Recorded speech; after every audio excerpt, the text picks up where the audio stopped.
আসসালামু আলাইকুম ভাই, সবাই কেমন আছেন? আশা করি ভালো আছেন। তো আমি নাজমুল আবারও চলে আসলাম আপনাদের মাঝে নতুন আরও একটি ভিডিও নিয়ে। তো আজকে আপনাদেরকে দেখাবো, তো আমার স্ক্রিনে দেখতে পারতেছেন একটা প্রবলেম। তো এই প্রবলেমটি অনেকেই ফেস করে থাকেন। তো এই প্রবলেমটা ইদানিং 11 জেনারেশনের ক্ষেত্রে বেশি দেখাচ্ছে। তো আজকে আপনাদেরকে দেখাবো কী করে আপনারা 11 জেনারেশন Asus Core i5 11 জেনারেশনে এই ড্রাইভারটা ডাউনলোড করে আপনারা খুব সহজেই উইন্ডোজ ইনস্টল করতে পারেন।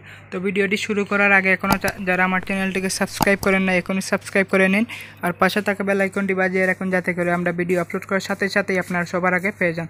তো ভিউয়ার্স, মূল ভিডিওটি শুরু করা যাক। সো ভিউয়ার্স, চলে আসলাম কম্পিউটার স্ক্রিনে। তো আমরা প্রথমেই চলে যাব গুগল ক্রোমে। তো গুগল ক্রোমে যাওয়ার পরে এখানে আমরা সার্চ করব ইন্টেল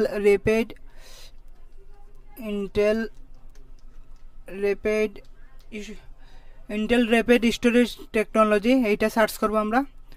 তো সার্চ করার পরে এইরকম কয়েকটা ওয়েবসাইট আসবে। তো প্রথমেই যে ওয়েবসাইটটি আছে, তো এইটাতে আমরা চলে যাব। তো ওয়েবসাইটে ক্লিক করার পরে একটু লোডিং হবে। তো ওয়েবসাইটে চলে যাওয়ার পরে এইরকম আসবে। তো এইখানে দেখতে পারতেছেন ডাউনলোড SetupRST। তো এটা হচ্ছে গিয়ে একটা, এরপরে ডাউনলোড এটা হচ্ছে গিয়ে নন ইন্টেল।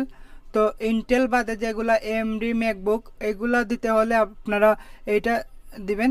আর এখানে দেখতে পারতেছেন যে 64, এইটা হচ্ছে গিয়ে ইন্টেলের। তো ইন্টেল যে কোনো আপনার ধরেন Core i3 11 generation, Core i5 11 generation, Intel যেগুলো আছে তো সবগুলোতে এইটা ডাউনলোড দিবেন। তো আমরা যেহেতু এইটা Core i5 ইন্টেল, তো আমরা এইটা ডাউনলোড করে দিব।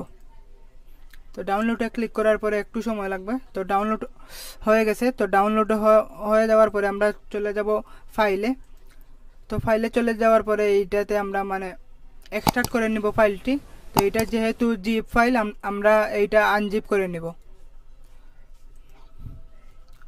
তো আনজিপ করার পরে এইরকম আসবে। তো এইটা আমরা এখন পেনড্রাইভে সেন্ড করে দিব। তো আপনারা যে পেনড্রাইভ দিয়ে উইন্ডোজ সেটআপ দিবেন, এই পেনড্রাইভটি পিসিতে কানেক্ট করে এই পেনড্রাইভে এই ফাইলটি নিয়ে যাবেন। তো আমি সেন্ড টু পেনড্রাইভ, তো পেনড্রাইভে সেন্ড করে দিব। তো ভিউয়ার্স, হয়ে গেছে। তো এখন আমরা চলে যাব ল্যাপটপের স্ক্রিনে।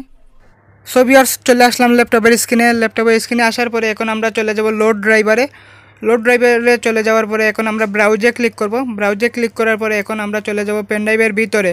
তো পেনড্রাইভের ভিতরে যাওয়ার পরে আমরা যে ড্রাইভারটা ডাউনলোড দিলাম এইটার ভিতরে যাব। তারপরে এই যে ড্রাইভারটা আছে এইটা সিলেক্ট করে ওকে ক্লিক করব। তো ওকে ক্লিক করার পরে এখন আমরা নেক্সটে ক্লিক করব। তো নেক্সটে ক্লিক করার পরে একটু লোড হবে, 4-5 সেকেন্ড লোড হবে। লোড হওয়ার পরে পার্টিশনটা শো করবে। তো একটু ওয়েট করেন।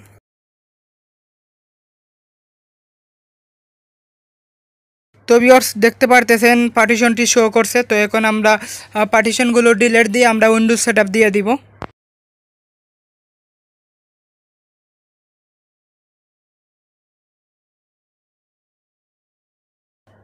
তো ভিউয়ার্স, আজকের মতো এই পর্যন্ত। এই ভিডিওটি ভালো লাগলে অবশ্যই লাইক, কমেন্ট, শেয়ার করবেন আর সাবস্ক্রাইব করতে ভুলবেন না। সাবস্ক্রাইব করে পাশে থাকা বেল আইকনটি বাজিয়ে রাখবেন, যাতে করে আমরা ভিডিও আপলোড করার সাথে সাথেই আপনারা সবার আগে পেয়ে যান। তো ভিউয়ার্স, দেখা হবে পরে কোনো ভিডিওতে। এই পর্যন্ত সবাই ভালো থাকুন, সুস্থ থাকুন। আল্লাহ হাফিজ, আসসালামু আলাইকুম।